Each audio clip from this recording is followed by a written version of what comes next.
Hello, Lois Hello. and Jazzmin. It is very exciting to me to introduce you to people who know about the World as It Could Be program. And I want to start by explaining how you and I got to know each other. It turns out that we are third cousins.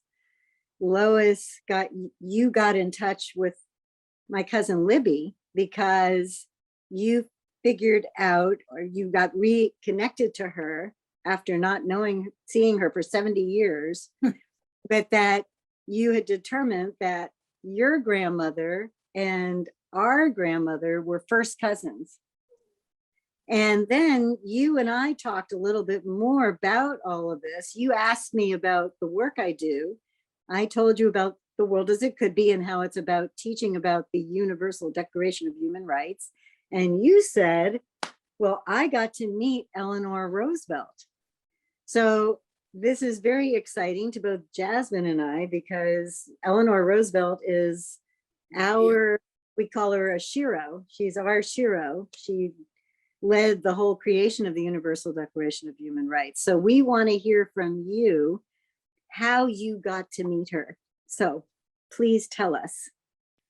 My mother was in charge of running something called the Women's International Exposition that promoted things. This is in 1943 that women did. And they had various women speakers come to speak. And due to the war, it used to be held in the Armory. It was held in the basement of Madison Square Garden, which was very long and big. And Eleanor Roosevelt was coming to speak there. And my mother said to me, I want you to escort her from the entrance to the platform. And I said, I don't want to walk with some old lady. And my mother said, I'm going to make you do it, because if you don't, you're going to regret it the rest of your life. And if you do it, you'll talk about it the rest of your life. And now I'm talking about it the rest of my life. So what happened? How did you actually? So then I agreed to do it. And she came to the entrance. It looked like she just came out of the subway on the side there. There were no Secret Service people, unless they had been sent earlier or something, but I never saw anybody with her but her. She was wearing a cloth coat, even though it was November, and most people then, started to wear fur coats. There might have been a little tiny fur coat, but I'm not sure. And I think the coat was green. And she said, are you the little girl that's supposed to escort me to the platform? And I said, yes. And she walked right along next beside me. And the whole distance, she did nothing but ask me questions about myself. She never had a minute of silence or made me feel uncomfortable. I must have told her everything, and I was president of my class. And she just nodded and went on to the next question. And when we got to the platform, she had to go up a few steps, and she turned and she said, thank you. I so enjoyed talking with you. And she went onto the platform and made her speech. That's quite the experience. What you were about 12 years old at the time? I was 13, just turned 13. Okay. And what, how did you feel after you did this? Oh, after I did that, I became the biggest fan of her in the world.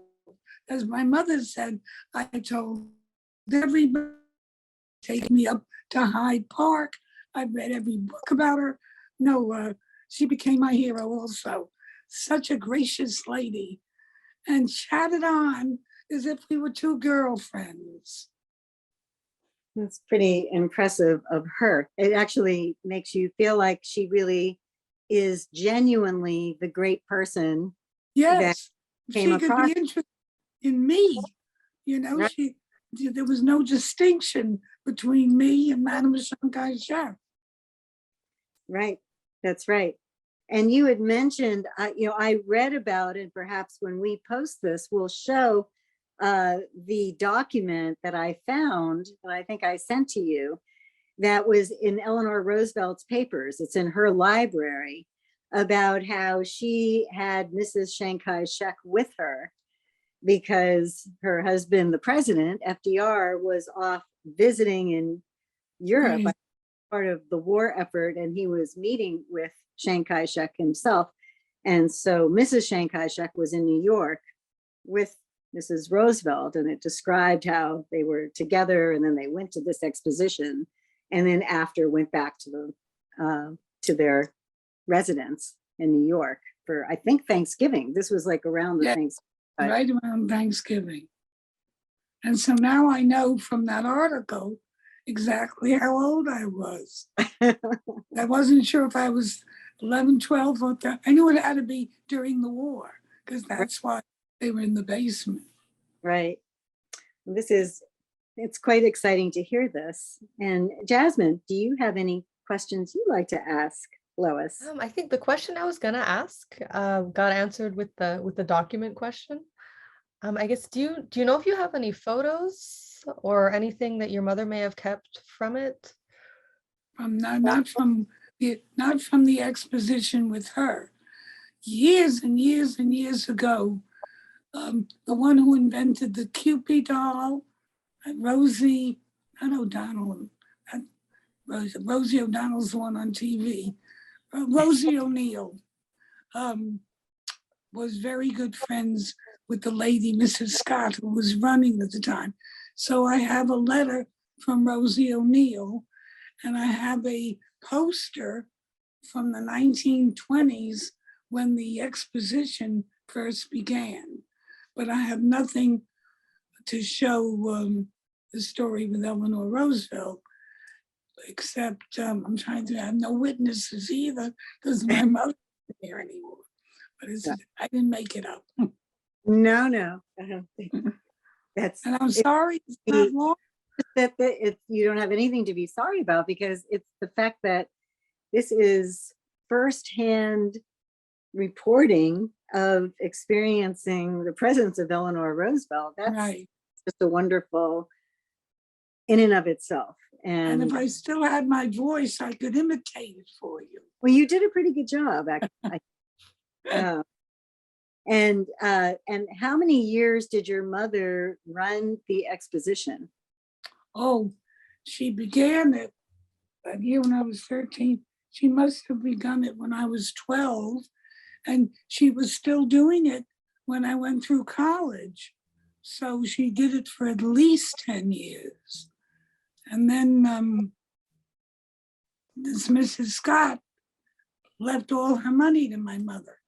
Oh, well, that's And if you came to my house, you could see all the furniture that I have from Mrs. Scott and a picture of her in the 1920s. wow. So Mrs. Scott, just so the International Exposition for Women, she started it? No, Mr. Kimball. Oh, Mr. Kimball. Okay. And Adele Scott in those days lived with Mr. Kimball. Ah. Oh, there's So- another dimension. Right.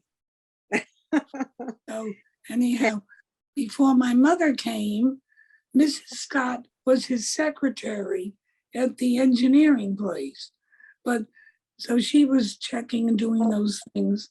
And then once he met my mother, and my mother was a lawyer, so she drew up all the contracts for the exposition. Wonderful. I'm going to look up more about the exposition. I'm just curious to learn more about that. It was later called the Women's International Exposition. And before that, I think it was called the Women's Something of Arts and Sciences. But he did it like MacArthur liked his mother, Mr. Kimball liked his mother, and created this in her honor.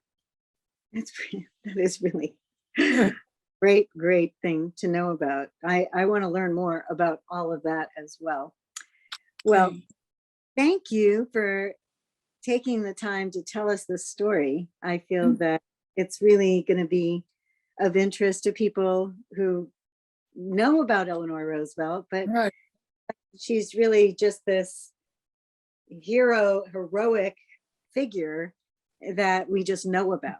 But to actually be able to see you and hear you talk about escorting her across this long way in Madison Square Garden is very, very special.